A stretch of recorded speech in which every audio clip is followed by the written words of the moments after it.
honor, courage, commitment. These are the core values of the United States Navy, the tenets of a lifetime spent placing service over self. On Saturday, these values met the traditions and pageantry that is college football as the U.S. Naval Academy met Ohio State at M&T Bank Stadium in Baltimore, Maryland.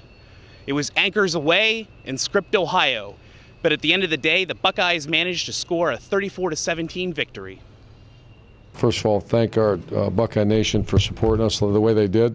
A great crowd, and we felt like that was our home stadium. Second of all, a lot of respect for Navy. Best thing about this game, we won. It's in the rearview mirror.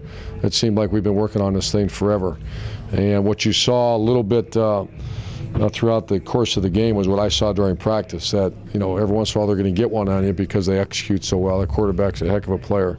JT, I thought did okay. You know, I thought grade him a B, I think, and we'll evaluate the film. You know, every new player is going to have a certain amount of mistakes.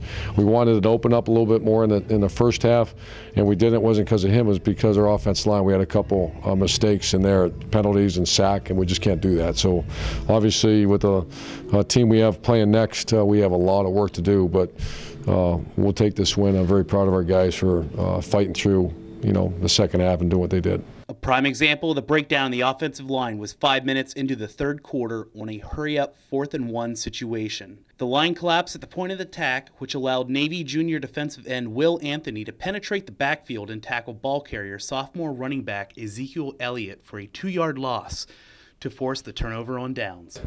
A lot of young guys, just some things happened, and then we settled in, and I thought we played really well in the second half and started to control the line of scrimmage better.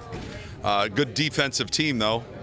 Gave us some looks and some pressures and things, and so we just had to hang in there and regroup at halftime and came out and played a much better second half.